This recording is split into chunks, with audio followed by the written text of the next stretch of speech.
Silakan. Langsung dibacakan pertanyaan yang pertama. Shalom, selamat pagi Pak Pendeta. Selamat pagi. Terima kasih sebelumnya buat penyampaian firman Tuhan hari ini yang sangat memberkati. Amin. Apa tanggapan Bapak Pendeta mengenai pemuda atau pemudi Protestan yang pacaran dengan pemuda-pemudi dari gereja tetangga? Gereja apa? Gereja Katolik. Oke. Yang sedang marak akhir-akhir ini. Bahkan tidak jarang ini terjadi pada pemuda-pemudi yang sudah menjadi pelayan di rumah Tuhan. Karena memang secara kasat mata memang terlihat hampir tidak ada perbedaan yang begitu signifikan dan serius mengenai kedua agama ini, sehingga terdapat banyak pro ketimbang kontra terhadap tren ini di tengah-tengah masyarakat kita saat ini. Mohon tanggapannya. Ya, ini pertanyaan, jadi tidak ada masalah. Saya juga punya hak jawab ya. Bagaimana tanggapan saya dengan fenomena anak-anak gereja Protestan yang pacaran dengan anak-anak gereja Katolik? Iya. Jadi sebenarnya pertanyaan begini ini tidak apa-apa, tapi ada orang saja yang ketika kami beri hak jawab kami, mereka menafsirkannya secara terlalu baper begitu ya. Biasa saja. Ya, saya sering menjawab kok bagaimana kalau pacaran dengan Islam, bagaimana pacaran dengan Hindu, Buddha. Saya sering beri keterangan, termasuk dengan pacaran dengan Katolik. Memang saya lihat dengan adanya akun TikTok misalnya ya, juga YouTube, Facebook,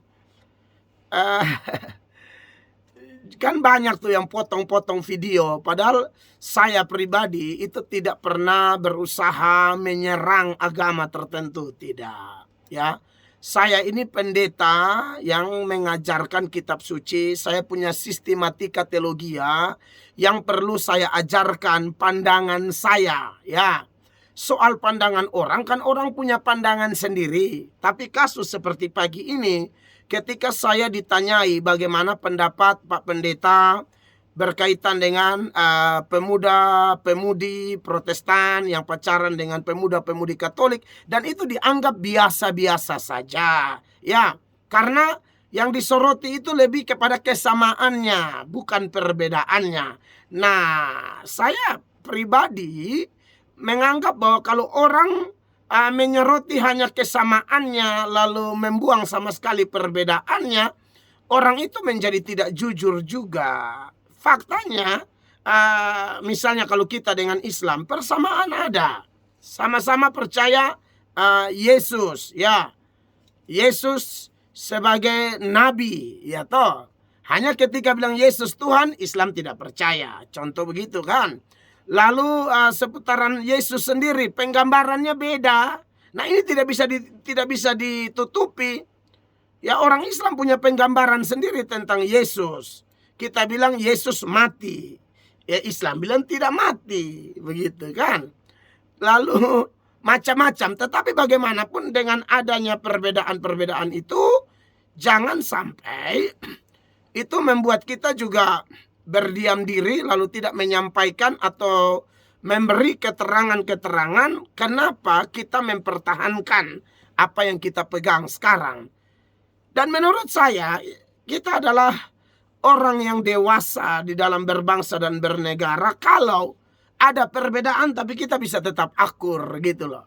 Iya kan?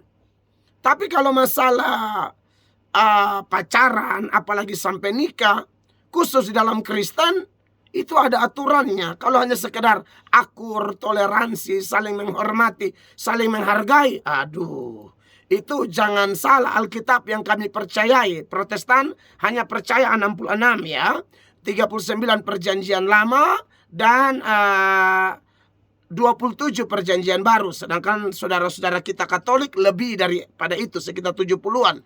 Karena antara perjanjian lama dan perjanjian baru itu ada kitab Deuterokanonika, ada Makabe dan lain sebagainya. Nah, itulah haknya orang Katolik. Ya terserah orang Katolik. Dan saya jelaskan kepada anak-anak Protestan, kita tidak sama dalam hal itu misalnya. Ya, lalu kemudian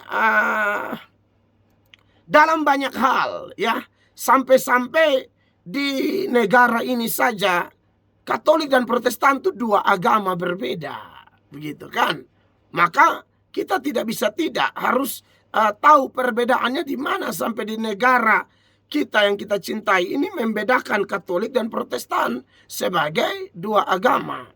Ya, itu kita harus tahu. Dan di video-video saya yang lain banyak pertanyaan seperti ini dan saya menjawabnya dengan dasar-dasar kitab suci yang sangat jelas begitu ya kepada anak-anak Protestan, bahwa di setiap gereja Protestan misalnya, saya yakin ya kalau yang gereja Protestan yang sungguh-sungguh, misalnya pada waktu anak-anak katekisasi sampai tabisidi, itu saya pikir pengajar-pengajar yang bertanggung jawab, pengajar-pengajar yang betul-betul belajar kitab suci, yang mengajar anak-anak di saat katekisasi, mereka pasti sudah bahas ini untuk memperlengkapi anak-anak yang akan ditabisidi itu. Begitu pula di gereja-gereja karismatik dan lain sebagainya. Ya, memang kitab suci kita saja kan sudah beda. Ya, ada sama tapi ada beda. Di situ saja sudah kasih tahu kita tuh tidak sama dalam hal itu. Ya, nanti bisa nonton video saya yang lain. Saya kasih keterangan kenapa orang Katolik pakai itu tapi kita tidak pakai. Itu ada dasar-dasarnya kenapa kita tolak. Begitu kan? Seringkali kalau saya ngomong begini, orang bilang begini, Pak ini tidak menghargai orang punya iman. Loh, tidak menghargai orang punya iman. Sekarang saya tanya balik, kau juga tidak hargai iman saya. Karena iman saya memang tidak terima itu. Kau minta saya hargai imanmu, tapi kau tidak hargai iman saya. Bagaimana? Standar yang sama saya pakai kepada kau. Ini iman saya. Kau minta imanmu dihargai, lalu kau tidak hargai pandangan iman saya. Kau minta kami hargai pandangan imanmu, tapi kamu tidak hargai pandangan iman kami. Jadi saudara-saudara, tidak banyak pendeta bicara ini, karena mungkin pendeta-pendeta semua mau bermain lebih aman. Padahal sebenarnya saya yakin kok saudara-saudara, kalau di Katolik mereka dewasa, ya biasalah, itu pandangan iman Protestan. Biarkan aja, saya hargai pandangan iman Katolik. Saya kan mengatakan perbedaan, dan itu haknya orang Katolik, ya. Misalnya dalam doa novena yang pernah saya jelaskan, dan itu memang ada di orang Katolik, karena saya juga latar belakang keluarga Katolik, jadi saya tahu. Ya, doa itu kepada Yesus, tapi ada perantaraan Ibu Maria juga. Nah, kita kan tidak ada itu. Itulah pandangan orang Katolik. Saudara tanya, saya menghargai? Ya, bagaimana tidak menghargai? Orang punya pandangan kok. Tapi juga tolong hargai pandangan saya, bahwa saya menolak itu. Susahnya di mana? Coba. Saudara tidak bisa pakai standar minta orang hargai Anda, lalu Anda tidak hargai orang. Ini pandangan saya.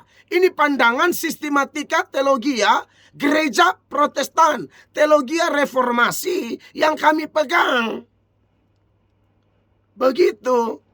Jadi saya lihat banyak orang yang potong-potong video saya, lalu tanggapi tidak lihat video utuh. Video utuh kebanyakan kalau saya membahas saudara-saudara Katolik, atau saya menjawab, itu karena ada pertanyaan seperti ini. Dan itu namanya orang bertanya. Ini acara radio, acara tanya jawab. Ya boleh dong, tanpa menghina. Saya sering kritisi, lihat nanti sudah viral, apalagi di TikTok ya. Nanti video kayak begini nih viral, tapi tolong cek video utuhnya. Jangan potong-potong. Itu salah itu. Kalau saudara bilang saya menghina Islam, tidak mungkin. Ya kalau Islam saja saya tidak hina, apalagi Katolik yang jelas kakaknya Protestan. Sama-sama percaya Yesus sebagai Tuhan. Oke? Saudara, tanya, orang Katolik percaya tidak Yesus sebagai Tuhan? Percaya. Kami lahirnya dari Katolik. Masa kami tidak percaya? Tapi setelah itu memang ada perbedaan-perbedaan seperti yang saya contohkan tadi.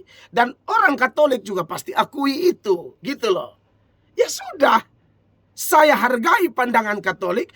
Katolik hargai pandangan saya. Saya hargai pandangan Katolik yang kalau doa bisa juga doa kepada Ibu Maria. Ya, perantaraan Ibu Maria. Nah, orang Katolik hargai kami kan. Kami tidak percaya itu. Sulitnya di mana? Tidak ada masalah. Iya kan, namanya sistematika teologi agama kami. Nah sekarang Islam misalnya, Islam hanya mempercayai Yesus salah satu nabi besar. Ya sudah. Tapi Islam juga harus menghargai bahwa Yesus bagi kami adalah Tuhan. That's it. Ya, you tuh saya terima Yesus sebagai Tuhan, tidak penting. Tapi kamu hargai gitu loh. Oh ini pandangan Kristen. Dan saya lihat banyak penceramah-penceramah Islam yang sudah mengakui itu. Nah itu cara berpikirnya tuh keren. Mereka mau bahwa kami menghargai pandangan Islam, maka pandangan Islam harus hargai pandangan kami. Itu sebagai contoh aja. Saya saksikan ini waktu saya di Kendari. Saya di Kendari itu ternyata ada sambutan dari pemerintah dan seorang pejabat sekaligus ustadz. Karena kota Kendari kan mayoritas Islam. Dalam acara KKR dan seminar saya itu, masuklah Pak Ustadz ke dalam gereja. Ini menarik sekali nih. Lalu Pak Ustadznya bilang, saya kaget. Pak Ustadz bilang, saya sering nonton Bapak. Wow. Kita bilang, oh thank you, terima kasih Pak. Dan saya senang ya. Dalam panjang lebar dia memberi semangat kepada saya. Saya kiranya, dia bilang begini, kiranya Tuhan Yesus, dia omong begitu Ustadz, kiranya Tuhan Yesus memberkati Bapak. Apakah pada waktu Pak Ustadz itu mengatakan Tuhan Yesus memberkati Bapak, Pak Ustadz terima Yesus sebagai Tuhan? Tidak. Pak Ustadz sedang bicara dalam pandangan iman saya. Padahal itu di kantong Muslim loh, kota Kendari loh, Sulawesi Tenggara. Saya bisa nanti buktikan videonya, ada di YouTube ya. Artinya begini, ya santai saja. Saya lihat tidak semua juga orang yang baper. Ada satu dua yang potong-potong. Ada memang beberapa teman TikTokers yang potong, bukan saya. Ya, saya tidak ada urusan dengan potong-potong begitu. Saya lebih suka video panjang begini. Kalau Anda mau diskusi terbuka, nah itu Mel Atok welcome to. Cari waktu kita live. Nah, itu keren kan? Dan Anda pasti akan temukan bahwa saya tidak pernah menghina manapun. Saya hanya memberi hak jawab saya. Dan saya tekankan pemahaman kita bersama. Kalau kau mau kau dihargai, imanmu dihargai, kau juga hargai iman saya. Ini pandangan saya. Kalau kau mau pandanganmu dihargai, tolong hargai pandangan saya. Jangan pakai standar yang sama, pakai standar tertentu hanya untuk ditujukan kepada saya, tanpa Anda pakai itu kepada diri Anda untuk menghargai saya juga. Tidak bisa begitu dong.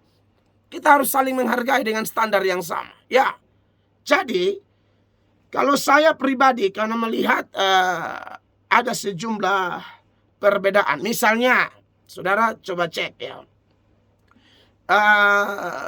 Saudara-saudara Katolik kita itu kan punya doa arwah.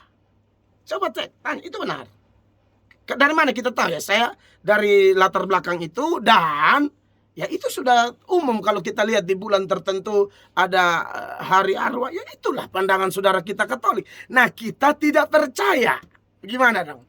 Saya hargai pandangan saudara Katolik. Saudara Katolik harus hargai bahwa kami tidak setuju dengan itu. Kan biasa.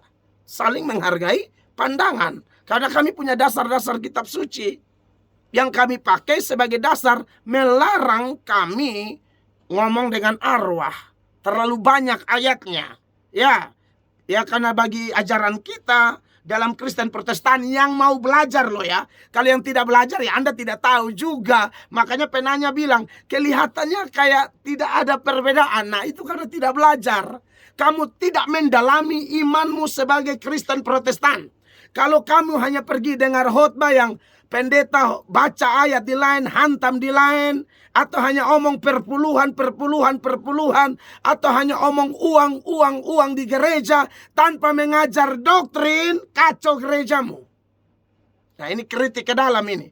Ini namanya kritik ke dalam. Bagi gereja-gereja Protestan yang Anda tidak ajar sungguh-sungguh, sehingga Anda lihat tuh pertanyaan pagi ini, sampai anak-anak tuh tidak tahu bedanya apa.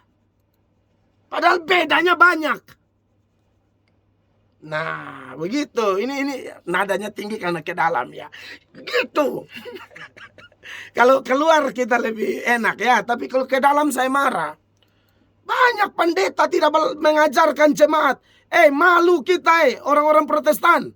Kalian ajar apa di gereja sampai anak-anakmu tidak tahu Mau pacaran dengan Islam juga dia pacaran. Mau pacaran dengan Hindu juga dia pacaran. Mau pacaran dengan Buddha juga dia pacaran. Mau pacaran dengan Katolik juga dia pacaran. Bahkan sampai level nikah.